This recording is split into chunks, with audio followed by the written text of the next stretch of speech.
I call it America's audit. That's why everyone should call it America's audit, because the Democrats are trying to put out propaganda saying this is a Republican audit. This is the Republican Senate's audit. This is the Republican Party's audit. No, this is America's audit.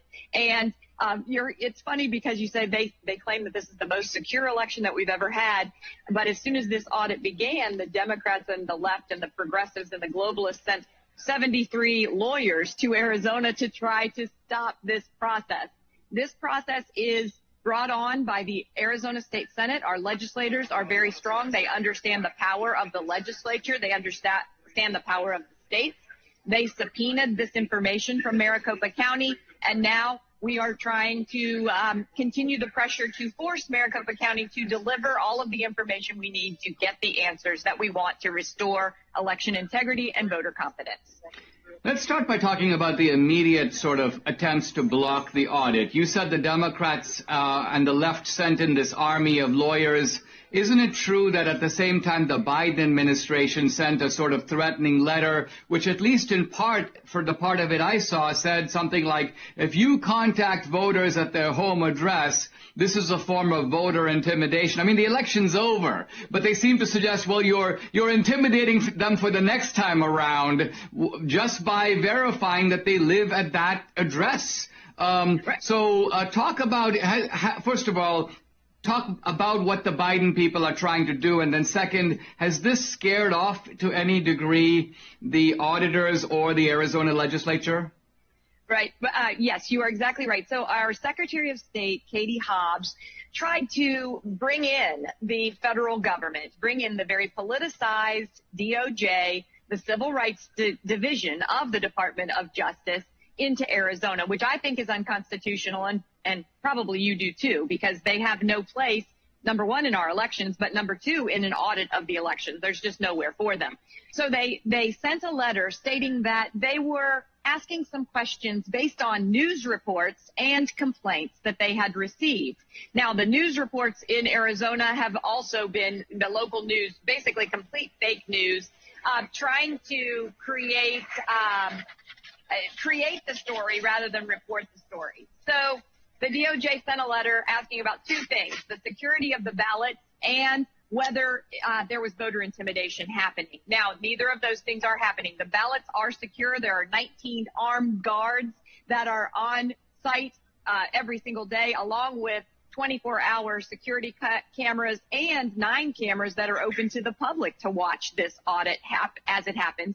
And there is no voter intimidation. This is not an election. This is an audit. And isn't it strange that they don't want us to know if not only do those people live at that address, but do those people exist at all? Are they still living? I personally want to suppress the dead vote. I hope everybody out there wants to suppress the dead vote. Now, we've also learned, and I see some of this in a letter that was written by the Arizona Senate president, that right away there has been a discovery of certain very disturbing irregularities. Let's start going through those one by one. Let's start by talking about passwords and routers. Is it in fact the case that that the Maricopa County, the people running this election, did not in fact have the passwords themselves, that the only people who had the passwords were I guess the Dominion company or the companies administering these machines, and that the election officials did not have them at all? That is that is what is claimed. And so in the subpoena from the state Senate that was approved of by the Arizona courts, the information, the routers, the diagrams of the routers, and the passwords were supposed to be provided to the company that has been hired by the Arizona Senate to do this audit. So during the court hearings, they didn't ever bring up that they didn't have the passwords. They didn't ever bring up that they didn't plan to give the routers to the state Senate. That came weeks, if not months, after it was determined that this is an appropriate way to fix our elections. So Maricopa County claims that they have only the initial password to get into the Dominion machines, that the secondary password, so the second door that you need to be able to get in to certify and make sure that everything is up to par and that there wasn't any funny business, they claim they don't have that. And as far as I know, right as of now, Dominion is not offering that up to the Arizona State Senate and the auditors to get inside those machines. But hopefully we will. Is the Senate kind of determined to push the process to make sure they do have that access, so they're not backing down on this, are they? They are not backing down, which I'm very proud of them, because you know politicians, I know politicians. It's much easier to go retreat, hide, wait till the next election and go back into office. These people, Senate President Karen Fann, the chairman of the Judiciary, Warren Peterson, my own state senator, Sonny Borrelli, they are out there, they are pushing, they are fighting, and they've all, as more information appears to be hidden from them, and as more information is coming to light, they are even more determined to get this done. Many of them have said that if there's a political hill to die on, it is this one. This is the one, because this is our republic. This is what makes our country great, is the faith in the election system. So they're surging ahead. When we come back, I want to talk to Kelli Ward about the implications of all this, also about allegedly missing databases, and also what happens if it turns out that Maricopa County did not vote as the results said that it did. Wouldn't that tip the state of Arizona, and what would that mean for the election in general? We'll be right back. I'm back with Kelli Ward, the chairman of the Arizona GOP. We're talking about the Maricopa County election audit.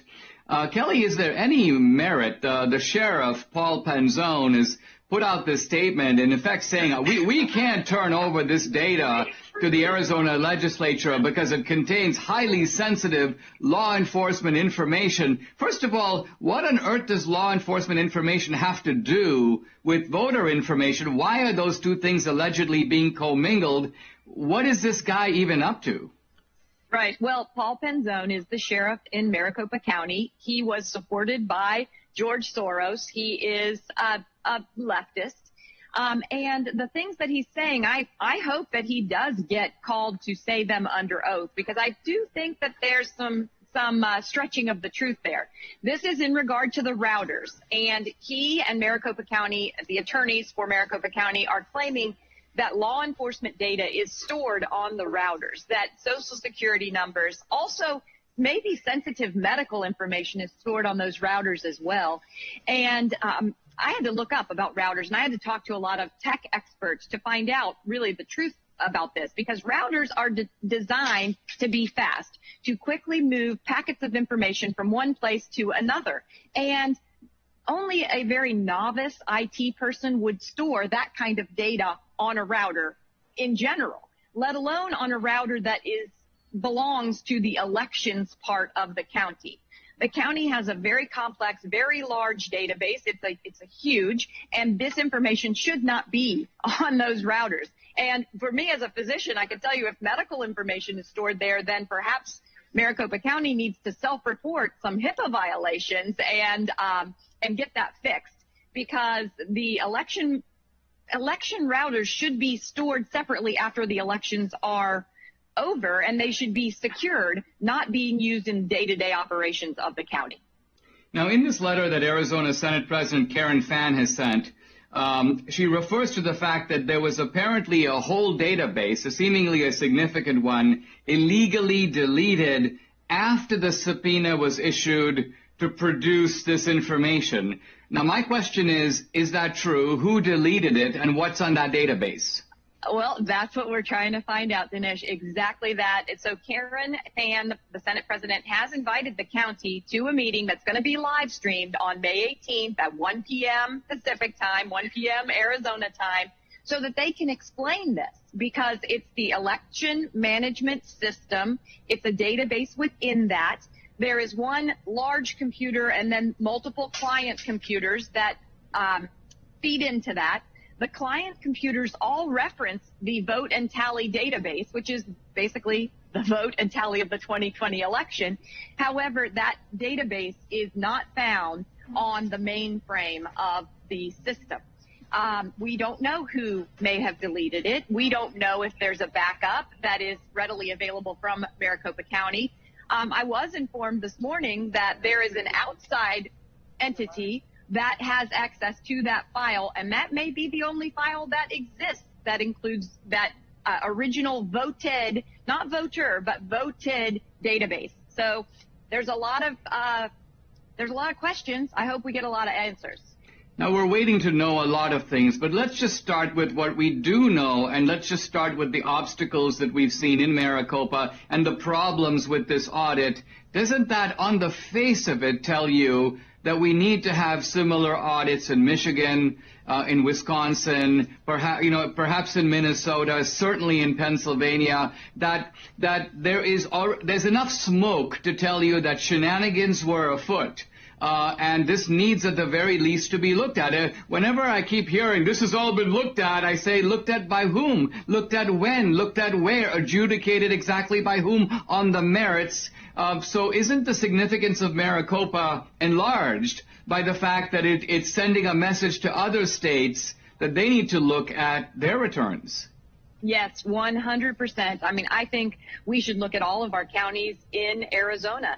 We only have 15 counties, but even the counties that went for President Trump, we should be looking at every single one of those. And all of the states that you mentioned, as well as Georgia, as well as Nevada, maybe all 50 states need to be looking at their elections. Certainly the states that utilize Dominion products for their elections, they need to be looking. But with Maricopa County, there are so many things. They're refusing to comply with the subpoena from the legislative body, the Arizona Senate. The way that they have stored the ballots and the way that the paper ballots, because in Arizona we do have paper ballots as a backup, and thank goodness we're able to look at them through this subpoena. But those ballots were stored in containers that have the seals broken already. There are more listed as digital ballots than actually exist as paper ballots. There are huge problems there. And then all of the digital problems that we're seeing with the database deletions, et cetera, we've got to get to the bottom of it. I hope we are the first domino to fall. I'm glad we are the tip of the spear. We've got fighters here, me as the chairman, but also we've got Andy Biggs and Paul Gosar on the federal side. And then we've got our state legislature who is staying strong. And I hope that we shore up and empower other states to want to do the exact same thing that we're doing here in Arizona, in Maricopa County.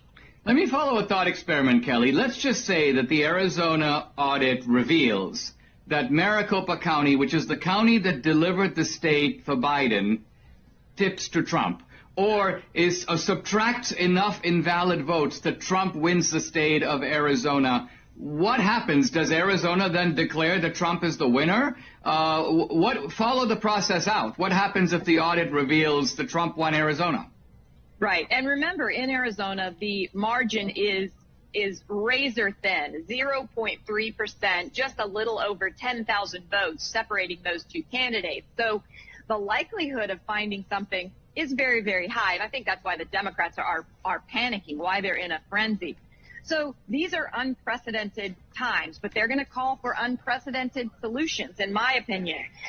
One potential is for the Republican Party of Arizona, because our electors will have been disenfranchised. We will have been harmed, is to take that to court, to say the true electors are not the ones that signed the paper originally, that we need to install ours.